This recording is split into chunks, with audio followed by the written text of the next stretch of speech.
Hi, I'm Dr. A. Ganesh and this presentation is about liver function test, particularly the aminotransferases, which are also called as transaminases.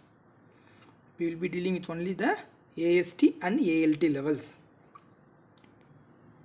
Okay, aminotransferases, these are also called as transaminases. These are the most sensitive markers of hepatocellular injury. So an elevation in AST and ALT most commonly indicates an underlying liver disease. And there are two enzymes transferases, one is AST and another one is ALT. AST is also called as SGOT and ALT is also called as SGPT. Kindly have in mind that the elevation of transaminase does not correlate with the extent of liver injury. For example, we may be having levels in thousands, but still the patient may be asymptomatic. So this transaminase elevation just indicates that there is some ongoing hepatocellular injury, and these enzymes circulates in the plasma, gets distributed in the ICF interstitial fluids and cleared by the reticuloendothelial cells, and this clearance is rapid for AST. So a patient having concomitant elevation in AST and ALT will have a fall in AST level soon when compared to the ALT, because AST is cleared rapidly.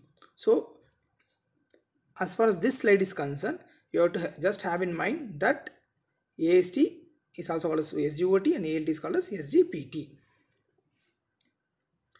Coming to AST proper, it is found throughout the body. And inside the body it is found in both cytosol as well as mitochondria. The highest concentration is seen in the liver, followed by muscles. It could be a cardiac muscle or skeletal muscles. Then comes your kidney, brain, pancreas, lung and cells, WBC and RBCs. So AST is most commonly seen in higher concentration in liver, followed by muscles. So a muscle injury can also result in increase in the AST. This we have to have in mind. Next is your ALT. It is mainly cytosolic enzyme and the greatest concentration is found in liver. Remember, AST, we have two enzymes, that is AST and ALT, of which this ALT is more specific for liver injury. Just have in mind that L for liver. So ALT is more specific for liver injury. And this level of ALT decreases with age. Hence, an elderly patient having the same hepatocellular injury can have low ALT when compared to a younger person, because ALT decreases with age. Normal values, though the values can vary from lab to lab, the 30 unit per liter for men and 19 unit per liter for women is considered as normal. More than 5 times elevation is mostly abnormal. So first we will see the causes in which the patient can have low aminotransferases. We have seen that the aminotransferase levels are 30 and 19. Just have in mind as 40 both, that is both AST and ALT up to 40 is normal. A low level is of no significance, and this level is seen in patients undergoing hemodialysis due to the B6 deficiency. Coming to the elevated levels, this, as we have seen earlier, it is seen in all liver injuries.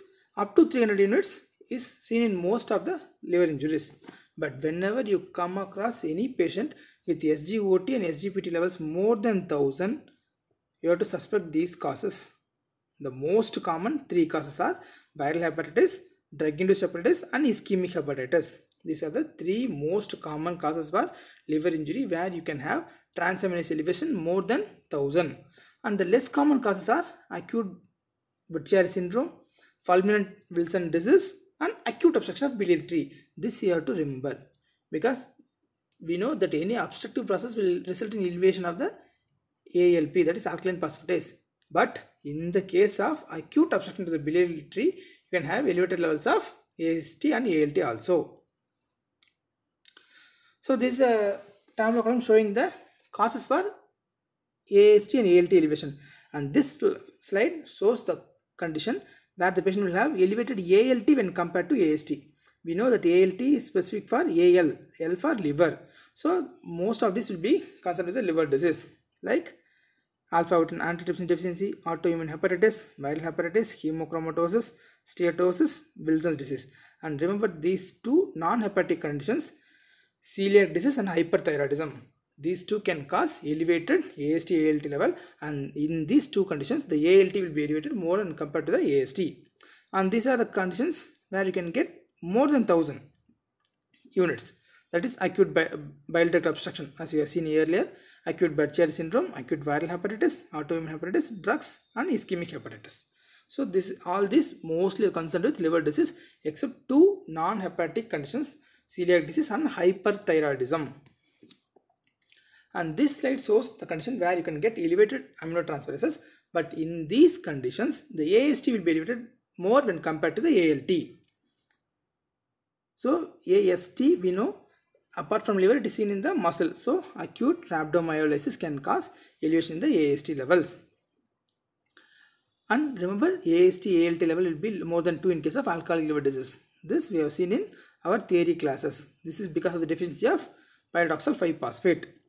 And the non-hepatic causes for elevation in AST and ALT are, we have seen that hyperthyroidism causes elevation in ALT. So hypothyroidism will cause elevation in AST when compared to ALT.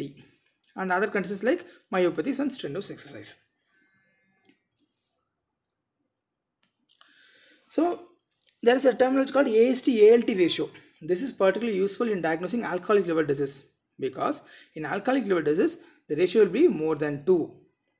If the ratio of AST to ALT is more than 2, you suggest or suspect alcoholic liver disease, and if it is more than 3, then you have to have a strong suspicion of alcoholic liver disease in the presence of AST less than 300 units.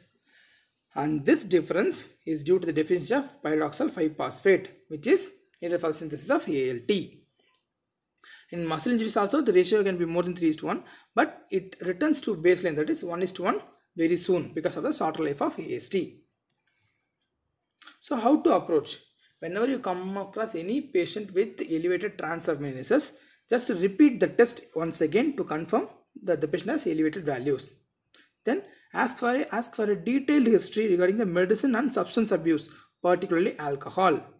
And the common medicines that can cause altered AST and ALT are NSAIDs, anti-tuberculosis drugs, statins, antibiotics like erythromycins, and anti-epileptics. Next, rule out muscle disorders by measuring the creatine kinase and aldolase. So history regarding the medicine and drug abuse, then you have to rule out muscle disease by measuring the creatine kinase. Then search for liver disease like hepatitis B and C, autoimmune hepatitis, Wilson's disease, hemochromatosis, etc.